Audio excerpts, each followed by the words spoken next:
Hey, what's up? It's Michael. Yo, welcome to Comics on Canes 3-0. I am feeling good, man. Make sure you subscribe to the podcast. And if you're a listener, we're out there on the podcast, anywhere you can stream podcasts. You can listen to us, hit the subscribe button or listen. Give us a like, give us a 5-star comment, leave us a comment. We'll read it on the air. Coming up in a minute, we're going to check in with Rasta with all the Miami Hurricanes recruiting news. The guy is a beast in that department.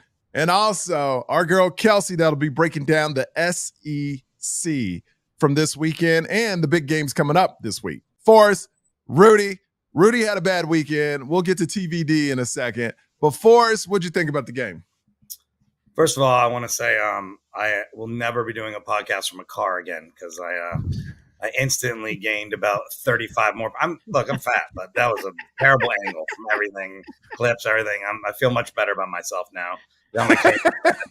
The game was what we expect. I honestly thought they were going to score some points, Ball State, at the end or something. So, but it was clear from the beginning, they weren't doing anything, and then it becomes that sense of pride for whoever's third, fourth string in defense. So we're not letting them score either. So that was a great shot. It's like we've been saying, these are the games where 3-4 years ago would have been 35-21 or something, where we just weren't showing up against these way inferior teams. I believe we played a team 3 years ago. It was 17-12. Yeah. Yeah. Yeah, you're right. I don't remember the exact, but it's just so I keep waiting for that to happen and it's not. I'm glad. I said before, Forrest, you and a lot of fans have too much PTSD. You can't compare the past teams to this team and expect them to do the same thing. But all you, and I'm talking about you and other fans, you're holding on to this thing. Well, they did it in the past, so it's going to happen this year. That year has nothing to do with this year. These are kids still, though. These are kids still. They're the mentality, you know what I'm saying? It's tough to get up every week, especially now that they know they're better. That's the problem. Now they've played these games. They know how good they are. They're all the way up to number 8 in the country now. And sometimes that creeps in your head. You have a weird week at school somehow, you know what I'm saying? And you never know. I don't believe that's going to happen with Cam Ward. I mean, he's basically a pro playing the college game right now. And they're averaging 405 yards in the air. I believe they're just north 204 on the ground. So we'll get to 222. By the way, but it's we're above 600 yards a game right now. We're averaging. Now we're going to get into the meat of the schedule, starting with South Florida, who's a little bit better than these teams. They're talking a lot of trash, but a little bit better than these teams. I think we're going to stomp them too. And then the Virginia Tech weeks when it really happens, because you can't have any. Cal looks like they're good. FSU is going to be, I don't care if FSU is 0 and whatever when we play them. It's FSU. They're going to come Louisville looks good. Boston College, I know they lost, but they look good in that loss to Missouri. They competed on the road against Missouri. They did. They look good. We're getting into this part of the schedule where it's going to be every week. There's no cupcakes. There is no cupcakes. Look, Georgia struggled against my boy Mark Stoops and his team. Only won 13-12. There's an argument they should have lost, whether that was an interception. I don't know if you saw the interception that wasn't an interception. It bounced off I mean, that's a weird rule. I get the rule, but that's the game right there. Kentucky. So we're going to get to our predictions in a second, but let's jump to Wisconsin football losing to Alabama, but our past quarterback TVD. Yeah. Out ACL, right, Rudy? Yeah, man. And that was it was looking good. We were sitting around texting on Saturday during the game, and I was like, man, wow, especially those first couple drives, Badgers went up 3-0. I'm like, man, and Michael had talked about it last week on the show.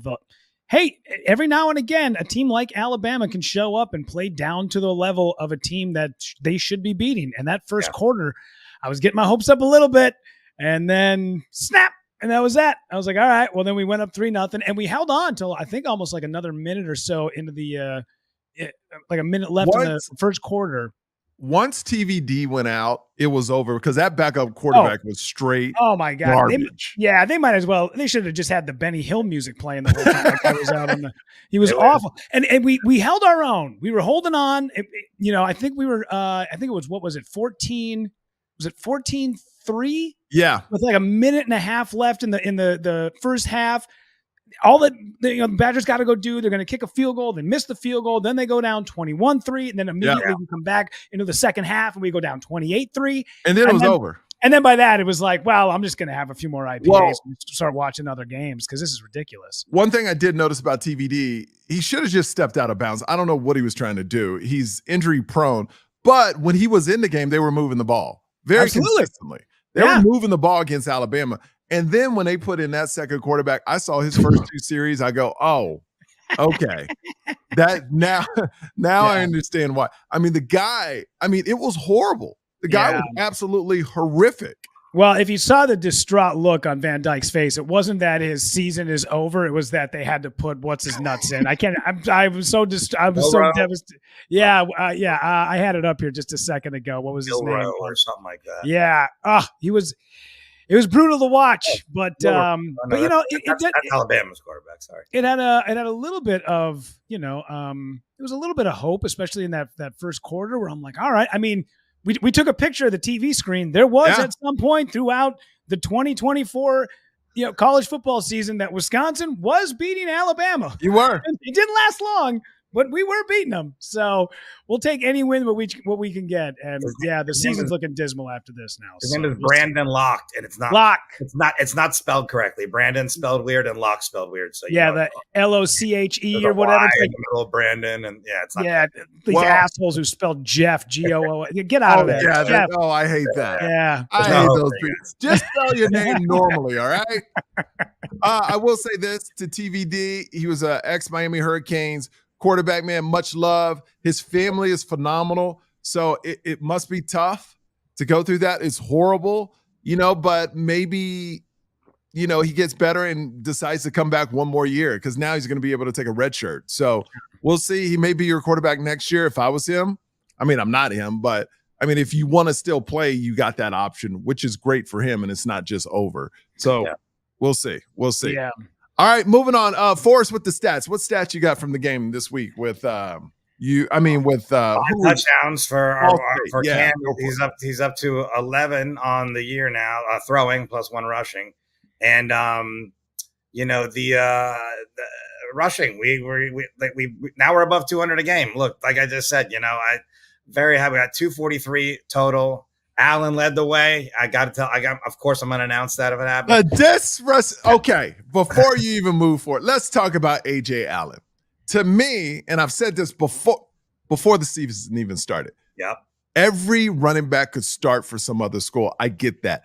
A.J. Allen is just different. And I said it last week and I said it the week before. There has to be something he did wrong or someone doesn't like him on that team or he can't really block. There has to be something because when you see him run the ball, it's not even close compared to the other backs. Not to even to Damian Martinez, Mark Fletcher, and no disrespect. They're all phenomenal backs. What I'm saying, they're all phenomenal backs. He's just got that thing. He's just different. And you saw that when he runs. The cuts, the speed. I mean, look, Lyle and Chris Johnson fast. That dude can fly. And yes, he's faster than A.J. Allen.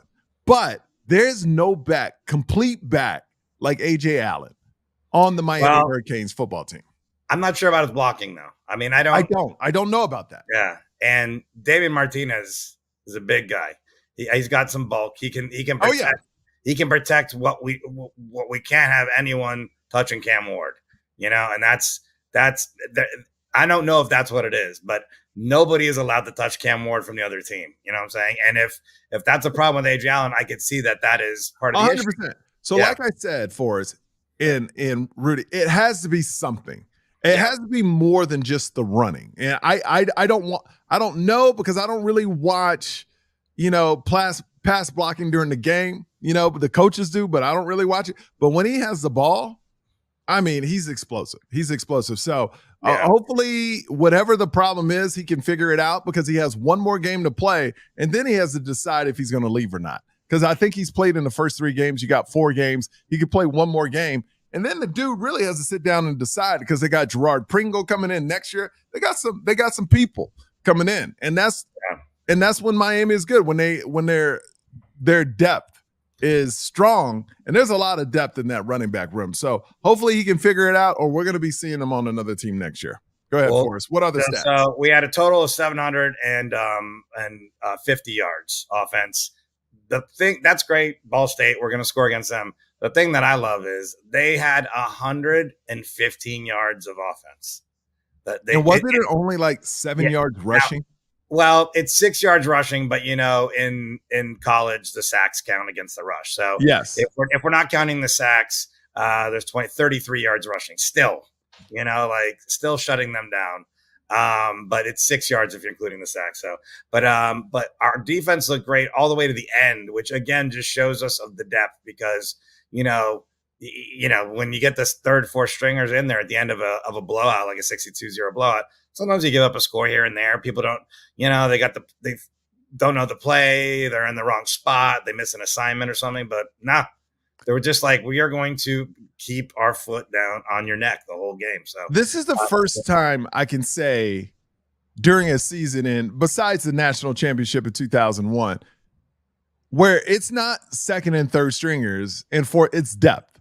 I don't even consider people first, second, or third stringers anymore. Well, maybe when you get to the third and fourth is different, but I mean, it's so much depth going on. It's crazy right now. Mm-hmm. Just hypothetically speaking, if say we're all 23 again, we're all in our primes, all of our ACLs are intact, all of our joints are not hurting, would you guys rather be in a situation where you are a third or fourth on the Miami Hurricanes, or maybe you're a 1 or 2 on, say, like UNLV, or even a Division II school like SDSU, something like that? What would you guys rather do? For me, I'd rather get the reps. I would rather be a number 1 or a number 2 on a smaller school and work my way up, as compared to somebody who just sits fourth string on Alabama from freshman to the day you graduate. But okay, so you'll never move up the depth chart. That's what you're saying. You'll never get.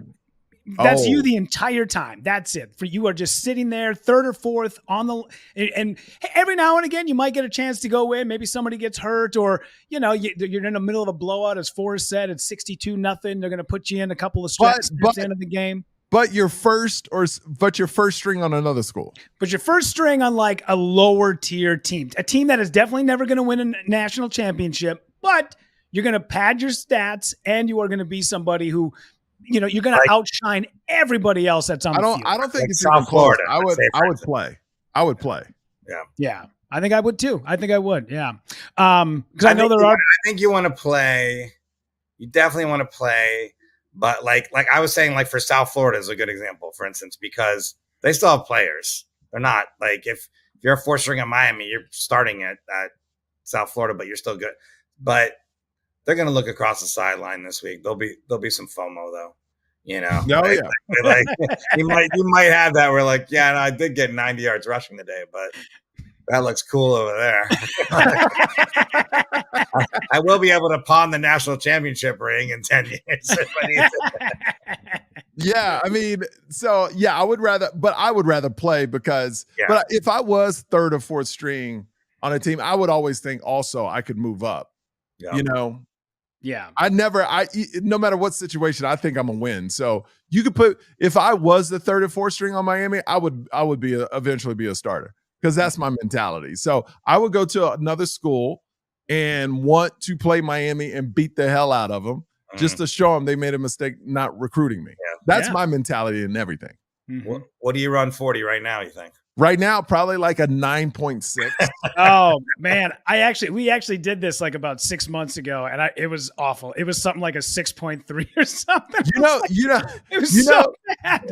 I'm gonna when you get to my age, when you have to think before you run, like you have to physically tell your body, I'm about to run, and then it takes a second for you kind of sway back and forth, and then you run.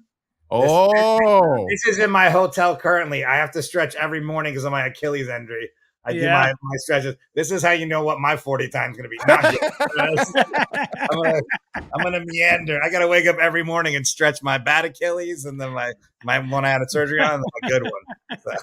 Well, I think this is what I think about the game, man. I thought the game was great for Miami. Like you said, they played the whole game. I really feel, and Forrest said it a long time ago on our first podcast, even the pictures, you could tell this team was different. They stood different. They acted different. The press conferences, it's all about business on the sideline. What I loved is I saw Cam Ward throw a touchdown pass to, I believe, Jacoby George. And then the next shot was Cam Ward with an iPad with Jacoby George saying, coaching him up. And that's what I was like, this dude, that's what you want. You don't want to celebrate. You're like, okay, what's next? And I think Mario has this team. Like, I don't want to sound like a broken record, but they said we'll go 1-0 every week. We're 1-0, 1-0. But he has that. He has them like that, where it's like you don't play the name, you play the game. You know, it's a faceless opponent. You turn the page, and they're really all on board with that. And I think I know the receiver room, they really don't care who gets to shine. And I think the running back room is possibly like that. It's just, to me personally, it's such a discrepancy between AJ Allen and everybody else, where, and I'm talking about AJ Allen being the 4th or 5th back rather than, I wouldn't mind if he was the 3rd. You know what I mean? But to put him at the end, but like Rasta said in the past, this is a long season, so we'll see what happens. Yeah. Well, and by the way, this they spread it around. Like I feel like they're using these games to kind of, like, this was Jacoby George's game. He led him in receptions, yards. He had 1 touchdown. Xavier had 2. But Xavier, you know, it was kind of like, it's like almost like you said with the iPad. I feel like they're just working on, like, he's like, this is the game where we're going to work you in, get you a lot of reps, get you a lot of catches here, stuff like that. And, you know, he spread it around anyways. There's 1, 2, 3, 4, 5 different people caught touchdown passes. Xavier had 2. George had 1, Arroyo had another one, Chris Johnson Jr., and then Elijah Lofton. So, you know, I think Elijah Lofton was the one that Williams threw to him. But I believe he also had like 317 yards at half. He had about, I think it was just below 300, if I remember. I remember it was just no, it was 300. No, it was over. It was like 317. Oh yeah, I'm thinking about the A&M game. Sorry, but yeah, he finished with 346. But they're getting him there every game. Whether, I mean, he's gonna just naturally get there, but he's always around 350, between 350, 3 touchdowns the other games, but now 5. So he's up to 11 plus the rushing one. So it's like, look, he's great. We want him to be great. We want him to get these stats. If he wins the Heisman along the way, awesome too. I mean, let's get everything. Let's get all the awards. We did find some good news. Nez Cooper and Jalen Rivers will be back for this game, because I really do think this is not a statement game, but this is a game where you need to show the country we're in control of this game and get ready for the Hokies on Friday night, because that's where it really starts, like you said, Forrest. That's where it really starts. And that's when they said Bain. I think, again, Bain could probably come back now. I mean, I'm not obviously in the room there, but it sounds like he could come back. But they said they're just aiming for Virginia Tech. Hey, what's going on? It's Michael. Yo, man, do us a favor. Hit that subscribe button. Help us out a little bit. We're trying to grow this station. Thanks, because of you, we're already over 500 subscribers, and it means a lot. Hit the like button. Hit the subscribe button. Leave a comment. We appreciate it. It's all about Comics on Canes and the U. All right, I'm so excited to bring him on. Last week, he crushed, of course, Miami being 3-0, Florida State being 0-3, and Florida being 1-2. I mean, the recruits have got to come home now. I mean, are these schools losing recruits yet, or what, Rasta? I mean, no, it's going to be a longevity thing, right? So, I mean, you'll have a couple kids that'll probably decommit, like we've seen last week, today. But I think it's a long game, right? And Mario Cristobal knows that. The staff understands that, right? Like, you know, you win 3 games beginning of the season. That's great news, right? But a lot of these kids, they want to see the longevity. You know, like, can Mario get to 8-0, 9-0? Can he go to Louisville, win? Obviously, Cal's making a statement, going on the road to win at Auburn. You know, they come to Tallahassee this weekend. Can they go undefeated when we face them? That'll be a tough road game. You know, these teams want to start seeing that. We play Friday night next week against Virginia Tech, home base. So they want to see those type of games, right? Like, it is great being 3-0, but Miami's been here before, right? Like, it's not the first time we've been 3-0. So a lot of these kids, they're happy, they're excited, but they want to see, can we sustain it, right? I do think we get great news later on. I mean, we got great news today. Malachi Toney reclasses, right? That's big news. But as far as like the flips, the excitement of recruiting, the snowball effect, it's coming. You know, now, I would think maybe end of October, early November. Rasta, Malachi Toney reclassifying. Why is that such a big deal? I mean, just anytime you can get these young men to, one, sign early, is big news, right? Obviously Ohio State's going to come calling, and I was just talking about this morning on my Discord. When stuff like this happens, some of those schools that may have not even been recruiting him or pushing for him, they're going to call now. Hey, we want to get you down here to visit. Let's get you on official. And some kids, like, they didn't get that opportunity because they're 26 kids, they're younger kids. So now he can get an opportunity to take official visits. And, obviously Miami's going to do everything they can to hold on to him. Extremely talented young man from South Florida, from a pipeline school. You want to land him. He's a massive recruit. So, getting him to reclassify and you've already got him committed, that's kind of like the foot in the door. Now you just got to finish these last few months to get him, on campus. Okay, I'm gonna spit out a couple names at you. You tell me where they are in their recruiting process. I know some of them are committed to the other schools, but let's start with Tyler Williams. Yeah, I mean, Miami actually was one of the first schools to offer him, evaluated him very, very early. Georgia come in, offered him, give him, let him commit on site. So obviously it's hard to turn down, two-time defending national champs, and it looks like they're going to be right there in it again. So it's hard to defend those guys off in general, but Miami has never stopped, talking to him. Miami is still chipping away. I would expect him to get on campus soon.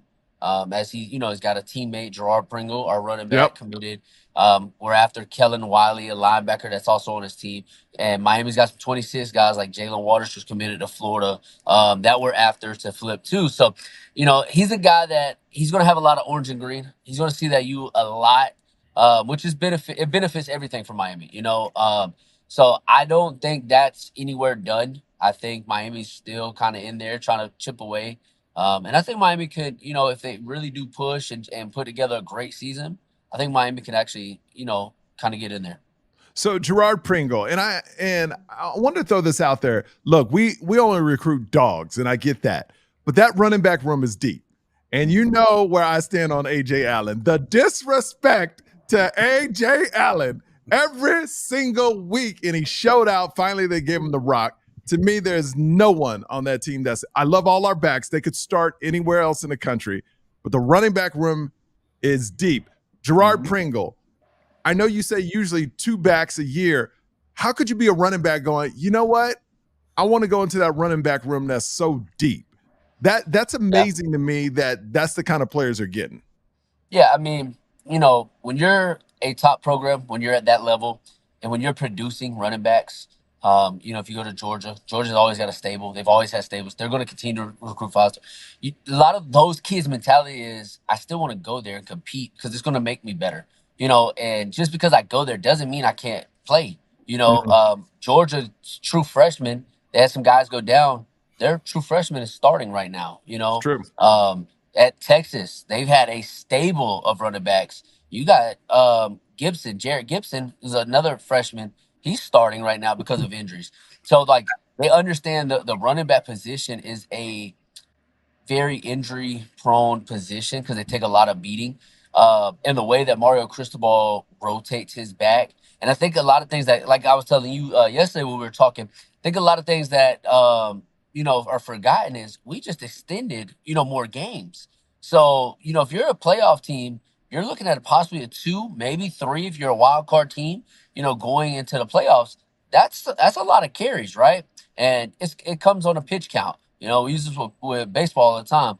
You don't want to use your pitchers all season the same, right? Because when you get in the playoffs, you need them. So it's the same thing. Like, Damian Martinez, I think he had 3 snaps last weekend, right? He didn't even play. But now, was that because of an injury? Because I found that pretty odd that he only played 3 snaps, or was it an injury, or the coach was like, we got this? No, it was one of those. I think he's fine. I mean, running back, you're always going to maybe have a sore knee or, a sore hip because you're taking a beating, right? Yeah. So, but it's nothing impressive. I haven't heard anything of him being actually injured. But, when you got a guy that's hot, like a Jordan Lyle, he's running rock great. Then you get A.J. Allen to come in. It's like, why would I, it's Ball State. No disrespect to him. Yeah. But we're up, 42-0. It's like, yeah. No point of putting him in, man. We're doing what we're supposed to do. I love that you talked me off the ledge yesterday because I was like, why are they disrespecting A.J. Allen like this? And you go, dude, it's a long season. They already know what he can do. By the way, just this whole conversation back when we were our best. That's what we had. We had a running back room at one point was Clinton Portis, Najee, Willis McGay, and Frank Gore were in the same running back room. Absolutely. Like, that's crazy. But that's when we were at our best because, like you said, the good people want to go play. We want to play with the other good people. You want the competition. You want, if that person unfortunately gets injured, you want to step up and be like, yo, this is how good I am. I get it. I get it, Forrest. But you can't tell me AJ Allen is the fourth or fifth back on this team. That's what blows me away about this whole thing. Like, he's so explosive, man. There's nobody on that team explosive like him. Well, so I think you gotta when you're because a lot of people like to rank them, right? Like by their starting position. I don't think you can do that with this running back room. Because they all bring a different stable to it, right? Like Damian Martinez is your all like I'm gonna do everything for you. Whatever you need, I can get it done, right? Mark Fletcher looks like the same mold, big 6'2", 235, 245-pound running back. And then you got Chris Johnson and Hellcat that are blazers. Guys run 4.2s. And then you got AJ Allen, who he's not a scat back, but he's not slow, and he's not just a run between the tackle dudes because he's not just a big bulky. Like he can do it all, right? So I think it's hard with our running back room to say, man, this is 1, 2, and 3 and 4, and I think that's why like Dawson and Mario they run the running back room the way they do, and you've seen a lot of Jordan Love, right? Like I mean, for a true freshman who just got here a few months ago to have almost as much snaps as anybody, it's almost unheard of, right? Like usually you're trying to get Mark Fletcher back in the mold. But I guess that's my point right there. Like you can't tell me, look, in no disrespect to any backs, because they're all great. They all could start somewhere. But you can't tell me Lyle deserves more snaps than AJ Allen. I mean, there's no way. They're not even close right. Just look at the tape. They're not even close right now. Right. But that's what I was telling you. Like I was telling you yesterday, when you look at our running back room, and it's such a huge position that gets banged up, you've got to be able to keep these guys fresh, right? That's true. The thing with Jordan Lyle is we don't even know if Mario and Coach Merritt or any of them's plan is we're going to use him the first 4 games, then sit him down and redshirt him. That's right. Still a possibility. Same with Hellcat. Hellcat got banged up. He might come back and play 2-3 games just to get some snaps and then redshirt. So I mean, the way things are right now, I wouldn't pay too much attention to. It can go many different ways. And let's be honest, we'll really know what running backs they trust when they start playing the better teams. Because these other teams right now, it's like, all right, but when they start playing the Louisville, the Virginia Tech Friday night, even this weekend, we'll find out who they trust. I don't want to spend too much time on running backs because I love AJ Allen. Let's talk about DJ Pickett because we need DJ Pickett committed to LSU. I saw him pop down at a game, and also there's rumors he may come back for the Florida State game, just like a lot of these big recruits. What are you hearing about Pickett? Yeah, I mean, so like we had a show last night and had his cousin on, Cannon Pickett, Booker Pickett's brother. And a lot of these kids are all talking Florida State, right? When's your next visit? When you come, Florida State, that's all you're hearing. Yep. So I definitely expect DJ Pickett there. I wouldn't be shocked, and this isn't me spreading a rumor or whatever, because I haven't talked to DJ about it, but I wouldn't be shocked. No, I wouldn't be shocked if he was in Tampa this weekend. All those kids right there in that area, Gerard Pringle, Kellen Wiley, a lot of those guys, they're all going to USF game. So, I mean, it's right around the corner from him. So I wouldn't be shocked if he stops by and just checks the game out. But, like, I'm feeling comfortable, man. Like, when you're looking, if we do what we're supposed to do and LSU's looking kind of the way they are, they almost lost this weekend to South Carolina. Yep. Bad loss to Cal. They got some other, or not Cal, I'm sorry, USC. But they got some other big games coming up. LSU could take a beating, right? So I'm feeling confident that Mario, he'll take care of business and, we'll win out in the end in December. And my last one, Solomon. Where are we with Solomon? I mean, he's great for the position. We really want to, where are we at with him? Yeah, I mean, the thing with Solomon, right, is Miami was in with him super early. He commits to Florida State out of nowhere, and he seemed loyal. You see some guys, doubling down on their commitments to Florida State. We remember those days through Al Golden, double down commitments and all of that. I would just watch his recruitment. If he shows up to Hard Rock Stadium this year, maybe a couple times, we should start feeling good, But thing with Mario, to me, when it comes to O-line, right? We talk about Solomon. You got Michael Carroll, who's just on campus as well. Another massive name that Mario's trying to flip. I don't think Mario's going to just hone in on one guy, right? When it comes Yeah. to O-line, he's going to put his claws out, see who, latches on. But a guy like Solomon Thomas, man, he's the in-state guy, 5-star. He's a guy you can't really let slip through the cracks, and especially go ruin his career at Florida State. So, if we can get him down a couple times, I would like to see where Miami finishes. But LSU, Auburn, Georgia, and Alabama, those are guys too that are going to kick the tires on Solomon.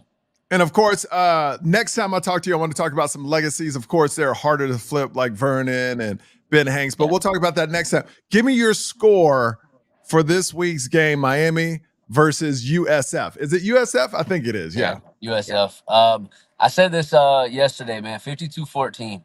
I think we walk in there and just complete domination. When it comes to USF, their quarterback depends on his legs a little more. He's a little inaccurate. Like, he's a good quarterback, don't get me wrong, but he's still got a little inaccuracy, and it doesn't have elite receivers. But you got Naquan Wright, who's right down the road here from Carroll City. He's going to be the running back up there. He's going to want to ball out. All Miami kids love to ball out against Miami. So, he's going to want to put on and try to make a great game. But honestly, man, I think Mario goes up there with Guidry and schemes to completely shut down the run. And I think you see some spies with maybe Elijah Austin, who did a phenomenal job last week with that. And then Wesley, I think Wesley will kind of spy everywhere Naquan Wright goes. So I think Miami goes up there, does what they're supposed to do, and leaves Tampa with a W, big W. All right, Rasta, thank you so much for your time, homie. For sure, man. Oh, how can people find you? Tell everybody how they can find you, man. So our YouTube channel, Sebastian Lane, Behind the Mask. Twitter, Instagram is Rasta Edits. You'll see our graphics and everything on my page. So check us out, Twitter, Instagram. We are back live every Monday at 8 p.m. All right, and if you missed what he just said, it's all in the description right there. Just follow links, check them out. Rasta, thank you so much, man. No problem, man. Have a good one, fellas. Hey, what's going on? It's Michael Yo. So it's going down September 26th through 28th. I'm shooting my brand new special, Tempe Improv. People ask me, why I want to shoot it there. I don't know. It's not the greatest place for a half black and Asian person right now. So I was thinking, since the cameras are set up, why don't I give someone else an opportunity to shoot their special too? So I called my comedy tastemaker, Josh Sandoval, who's an up-and-coming comic. He said, Nick Murphy. So Josh set up a meeting. What's up? What's up? We shook on it. So Tempe, Arizona, it's up to you. If you don't want to support our dreams, Then you might be my father. Dad, hey, what's up? I love you too. You are amazing. Mine's still blocked. So this right here is coming. September 26th through 28th, Tempe Improv. We'll be there. We'll both be there. That was horrible. The show's gonna be good though. Yeah. We love the SEC over here to a certain point. We're all about the ACC, let's be honest. But we love her. Kelsey Farese is here to talk about some action that happened over the weekend. What's up, Kelsey? Hey, guys. How are y'all? Oh, we're good. We're 3-0, by the way. I didn't know if you knew that, but Yeah. we were 3-0. Wow. It must be nice. It must be nice. It must be nice. I'm singing that because I'm going to see Hamilton tonight. Have y'all ever? I know you're probably big musical theater guys. No. I love Hamilton and Wicked, two of my favorites. Just throwing I'm very excited. I'm very excited about going to that. So I may break out in song at any point. What do you got, Kelsey? It was a week. It was a week for the SEC. Two games in particular that we have to talk about that were just nasty. We had the LSU South Carolina game. At the start of the season, I didn't expect myself to have any affinity for South Carolina, but I keep finding myself wanting to see them do really well. So it hurt to see them blow that 17-0 lead. Oh, it was hard. It was heartbreaking. And then at the end of the game, there was like 5 seconds left on the clock. They were going to be able to tie the game with a field goal. It just went slightly left. And LSU came out with the win. Not that they did it in a beautiful way. I mean, it was a pretty rough game for LSU all around. But I also am sort of at the point where I'm like, I have to hand it to LSU for being that tenacious and making that comeback. But still, if you lose a 17-point lead, you deserve to lose. You don't deserve to make a field goal at the end of the time. You deserve to lose that game. Up 17. Come on now. I know. It was crazy. And then another game I know that y'all are going to have a lot to say, an ugly, ugly game, Florida, Texas A&M. Oh, I look, I love that A&M went in there and put the beat down on them too. It just shows you how bad. What, Napier's in his third year, right? Mario is in his third year. You see the difference right there. The team, they got talent, but they don't want to play the Florida kids, man. These Florida kids, they don't want to play for that coach. I think one of them even liked Instagram or Twitter feed that says we need to fire our coach, and a player liked it. So you know he doesn't have the locker room. Let's be honest. Yeah, I think we may be seeing the swan song of Mr. B. But I mean, I'm just trying to comprehend the fact that if they do fire him, that it's going to be to the tune of $26 million. And then casually, I saw they were like, yeah, some high paying boosters have already rounded up that money if need be. I went into the wrong profession. I mean, fellas, can you imagine getting paid out to suck? Yeah, like you suck so bad. You suck so bad. We're gonna give you $26 million to leave. I don't want to poo-poo on your point, but I got fired in radio and spent 9 months at home getting paid. It was the greatest 9 months of my life. It wasn't $26 million, but I can tell you, oh man, if you can get that, that is mailbox money that you will not turn down. It's even still, if like I have a show starting tomorrow, a whole weekend, if they told me after Wednesday, like, hey, we don't want you to come back, but here's the rest of your money, and it's not $26 million, I'd still be like, that is a win. It feels like $26 million. You know, I don't want to get hired again. That's the problem. You know, we also, by the way, Kelsey, since we're all comedians, me, Rudy, and Forrest, we sell merch after our shows. I always want to go up there at the end of the show and say, hey, if there's anyone rich that needs a write-off, just buy all the merch. Just give me a check for a blank amount. I might start, because one time out of every show, maybe once a year, somebody's going to do that. Like, man, you were great. I'm rich. And just write it off. It only takes some time. I want to talk about an SEC game that I love watching. Georgia versus Kentucky. My good friend Mark Stoops, they gave him a hell of a game, 13-12. And it could have went the other way with this interception. Yeah. I actually didn't watch that game. I just saw the score and was absolutely flabbergasted by it. I was like, what is going on? Like our rank, just everything feels like it's getting really flipped around right now. I think really it's going to be crazy to see, not this week, but next week, since Alabama and Georgia are on bye weeks this week. So next week they show back up and play each other. And that is going to be, I don't even know what's going to happen. To me, the bigger game is October 19th, Texas playing Georgia. I'm trying to go to that game. Oh, are you really? I am. But I was looking at that game and I was like, why are the hotel prices in Austin like $1 million? And then I found out it's because F1 is also going to be in Austin that weekend. The worst. So I was like, I guess I'll be staying at the Holiday Inn in like 30 minutes outside of Austin for $2,000 a night if I want to go to that. I will happily let you. But still, that game is going to be unreal. And speaking of Texas, that was another game that, like, I love to watch Texas, but it wasn't really on my radar this week. I sort of just had it on while I was getting ready to go out. And I was like, what's going on in there? And I came in there, and you know what happened in that game? Urs got hurt and Arch Manning.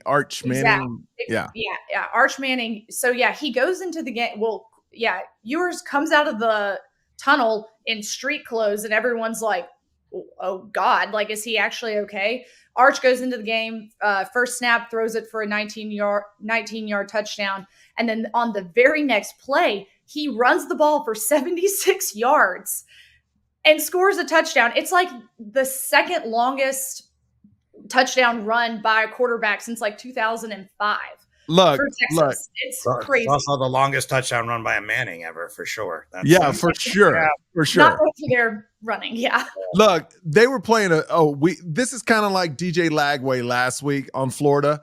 He blew up a small school, and then he played an okay school this week, and they both, like, A&M, and then they both failed. So I'm waiting for Arch, because they for 2 years they've been trying to make him sound like he's the next second coming of somebody. I want to see it against a good team, then we can talk. Not these small schools.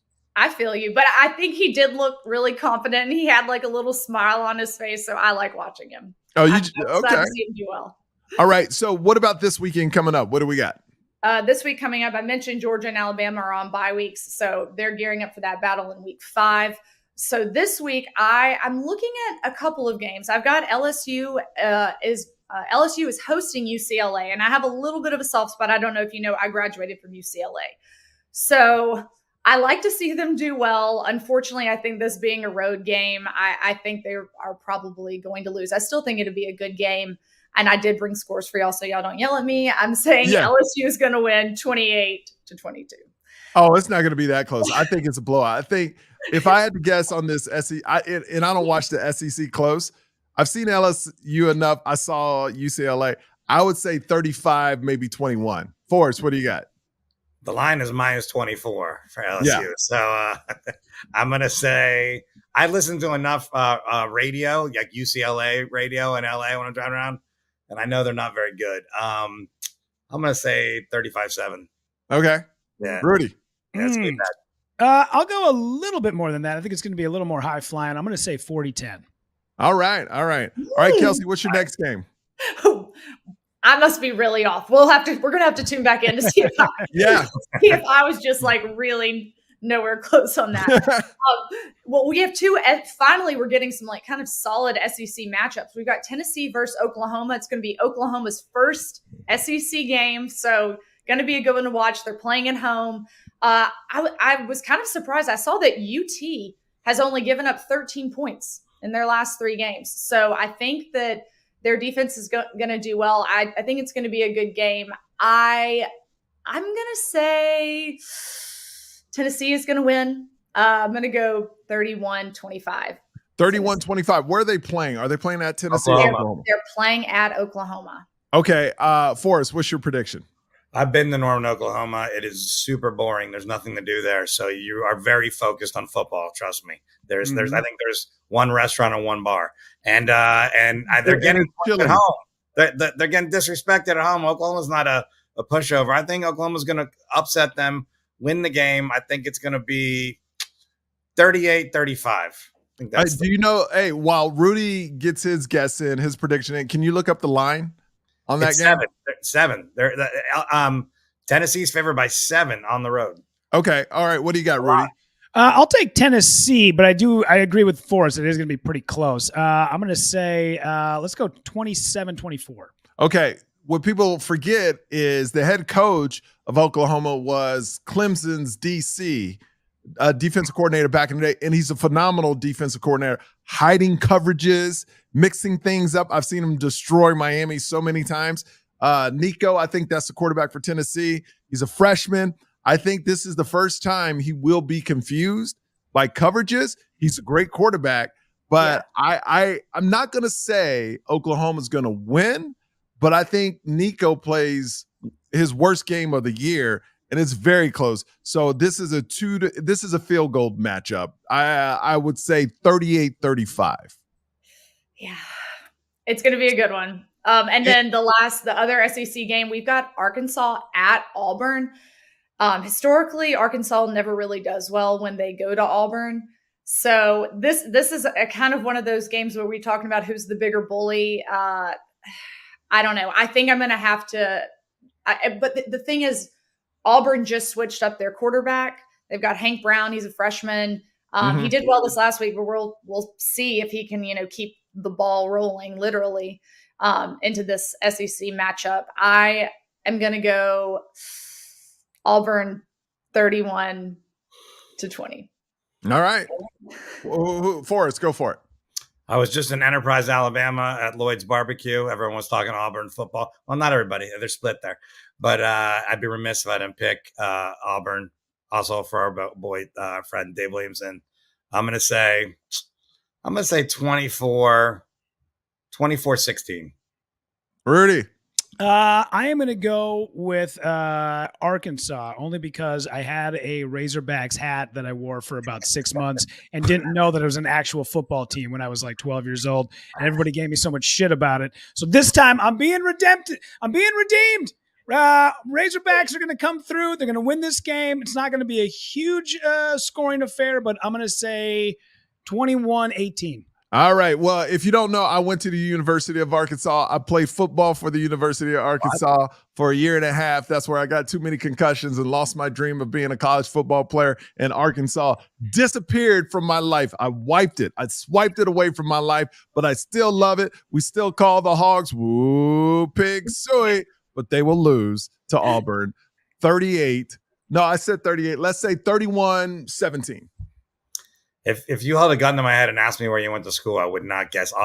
Arkansas would take me. They'd run out of bullets in the gun. Yeah. Fayetteville is beautiful, though. That's a beautiful campus and a beautiful school. I would love to go to a game there. I think I was looking at something in November. But yeah, I was there crazy. when they didn't know that. I was there when they built the new tunnel to run out. It's basically this huge indoor practice field you run out. When they call the Hogs, you're in this practice field, and then you hear it rumbling, whoa, pig, sorry. You run out. Man, let me tell you, I threw down at Arkansas. They had this bar called Cuckoo's. I worked there when I was like 17, whenever I was in my first year of college. And they paid you just for showing up. You cleaned a couple dishes. It was great. College was great. I loved it. I remember women when I was in college didn't know, they've never seen a half black and Asian guy in Arkansas. Dude, I was like a hot commodity, I must say. Women in Arkansas, in the SEC in general, women are considered to be like very beautiful and put together. But something I've noticed over the years in Arkansas, there's a level of getting ready that Arkansas women do that is like an extra layer. Like they are teasing the hair. Like they are like, there will not be a wave or a curl out of place, an eyelash, perfect lipstick, red. Like they are dolled up. I wanted to tell y'all this right before I got on. I was speaking of being paid in college. I saw that Tennessee is going to start adding a 10% players fee to their ticket sales. So instead of, using some of their $3 billion contract from ESPN to help pay their players, they're like, let's take some from the fans. So I just was like, is this something that everyone is going to start doing? Have y'all heard about this? Oh, that is a great idea. And if you're a big fan, some fans are going to hate it, but I think that's a great idea to get money for your NIL program. I actually like it. I wouldn't be opposed to it, as I'm opposed to going to some restaurants that automatically throw in a tip for terrible service. Yeah. Yep. Yeah, I got hosed in LA the other day. I didn't realize that they throw another 20% on top, or 18%. And then I threw another 20% on top of it, got back to the hotel and was like, oh, wait a minute. I just got done giving like a $47 tip. Let me tell you let me tell you, and what I hate about that is they don't tell you that. They should drop off the check and go, hey, there's already a 20% tip on it. But no, they don't want to say that because they want you to double tip on it. And that is disrespectful. I agree. The next time it happens, I'm going to be like, hey, listen, you take a key from the NIL. I want you girls running burpees. I want people doing suicides out here. Okay. Back and forth. That's right. Hey, Kelsey, how can people find you? Guys, y'all can find me on Instagram. It's just my name at Kelsey Farese, or you can also find me on my podcast, The Lawyer's Daughter. And if you're a guy following Kelsey, don't be creepy. That's all just don't be creepy. Please. You know what? Most of the people who follow me are pretty nice. Every once in a while, though, one will slip through the cracks. Don't be that guy. And Rudy, can you please stop doing that? Thank you so much. Just playing. Rudy's a great guy. All right. Hey, Kelsey, thank you so much. We'll check in with you next time, okay? All right, guys. See y'all. All right, Forrest, let's hit some final stats of this game, and then we'll do our predictions for this weekend. I think we covered pretty much everything. Again, 750 yards of offense for us, 115 for them. We did not mention that we had ACC Lineman of the Week, Mauigoa. He's, honestly, 750 yards of total offense. The whole line should have been the line of the week. Yeah, true. But you only they got to spread it around a little bit. But he did get that honors. I feel like they're going to have to spread it around a little bit this year in the ACC because Miami could be. I mean, how is Cam Ward not the quarterback every week? You know, he didn't win it this week. It was the dude from Pitt, and I was like, what? Okay, whatever. They got to spread around a little bit, you know, and stuff. But looking forward towards next week, South Florida is, you know, they're talking a lot of trash. I think. They're not talking trash. Their Barstool account. Barstool is the ultimate troll. Yeah. Here, let me pull it up here. So Barstool is talking some trash, but there's a couple other accounts that are talking trash. Yeah. But they're saying we haven't played anybody. They had one dumb one where Cam Ward has his covering over his nose, and they're saying it looks like he smelled a fart. I'm like, great. It's so childish. Yeah. Their trolls are so they're making childish. fun of the practice facility. They're saying that they're gonna beat some of the worst teams in college football. I mean, who have they beat? They beat Southern Miss. I mean, it's not like that, you know. Anyways, they're talking a lot of trash. It is mostly Barstool, but then sidelines UCF, whoever that is. But they are a rushing team. You know, they're 8th in the country in rushing, almost 270 yards a game rushing on the ground, 156 through the air. So we stopped the rush. We stopped them. I mean, we've shown that we can do that all year. I would love to hold them. They're averaging 268 yards on the ground right now. Wow. They played Alabama and they played Southern Miss. They played, you know, some stiff competition. So, I'm saying with Alabama. So, you know, if we can hold them under 100 yards, that'd be amazing. That would be a nice what's thing. The line on the game? 16.5 currently. We're favored, and it's 66.5 is the over under. All right, let's do some predictions here. We'll start with Rudy. What do you got? Well, let's see. I don't know a whole heck of a lot about is it USF? Is that USF. Yeah, USF. I don't know a whole heck of a lot other than I know that they aren't great. They're a little better than Ball State. I think Miami's definitely going to win this game. I'm going to go they'll score a couple of points, at least a field goal. So let's go 54-3 Miami. All right, Forrest? I think because they run the ball a lot, even if they're not getting, you know, the clock's going to run pretty quick in this game. So I don't expect us to rip off 40 or 50 points in this game. They're going to ball control us. So I say Cam's still going to get at least 3 touchdowns, 21. So I say we 33. I'll give them 10 because they're at home and I'll be nice. Yeah. I think it'll play out. I think they'll come out hot. It's always tough to stop a dual quarterback at the beginning of the game because your mind is everywhere at the beginning. And then once they settle in, once Miami settles in, it's kind of going to be like the Alabama thing. It's just going to be a blowout. So I'm going to say like 41. I will go with the 10 too because they're at home.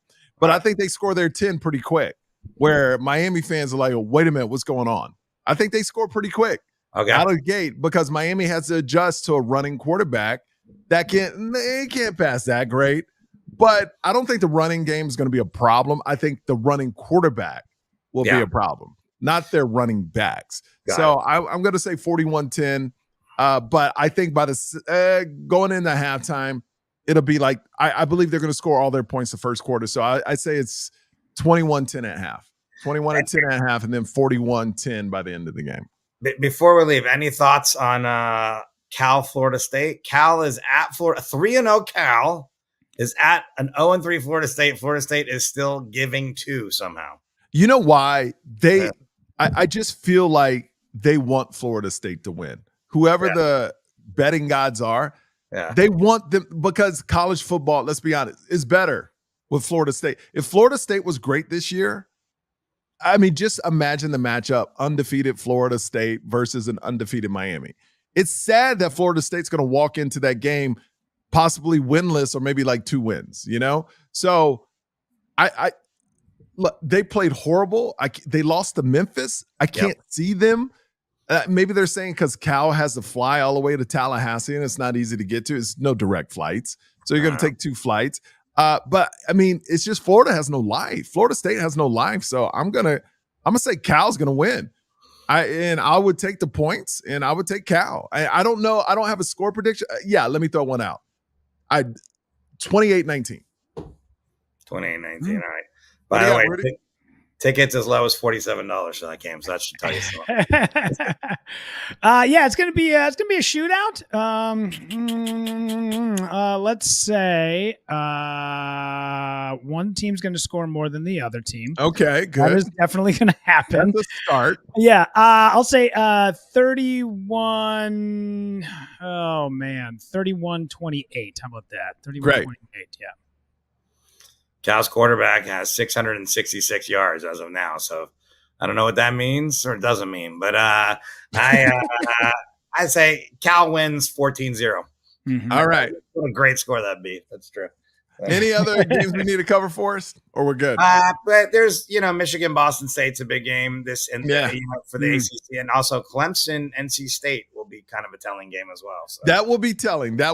So I'll be interested in that one. But for everyone watching, please hit that subscribe button, hit that like button. If you listen to the podcast, give it 5 stars, leave a comment. We'll read it on the air. Anything else I'm missing, guys? All good, man. Yeah. Oh, and by the way, next week I will be in Phoenix with my special. I'll be taping my special. Make sure you're out there. It is September 27th and 28th at Tempe Improv. So I would love to see you there. Yeah, and I'm in Key West this week. If you live in Key West, you can find the Comedy Club. It's Comedy Key West. It's right there in the whole part of Key West. I'm there through Saturday. Come on through. And then the week after that, I'm in Boca Raton at Sad Man Comedy Club. It's called Sad Man. That's the guy's last name that runs. Oh, okay. Yeah. It won't be sad in there. There'll be laughter. That's like calling a comedy club Terrible Comedy Club. Yeah. In Las Vegas, they have these gas stations called Terribles. Yeah. You mean Terribles Comedy Club. Anyway, Rudy, you anywhere or are you just chilling? No, man, I'm home for the next couple of weeks, which is nice, but I do have gigs. I'm going to be at House of Comedy, Mall of America, starting tonight, all the way through Sunday. And then you can find me next week, Acme Comedy Company. I'm going to be opening for Adam Ray there. And then after that, I go to Vegas, hanging at Kimmel's with you for a couple of nights. Then we go to Pasadena, and then check out Michael Yo's schedule. I'll be opening for him on all those dates up until the rest of the year. All right, guys. Thank you so much for joining us. We'll see you next time. Comics on Campus.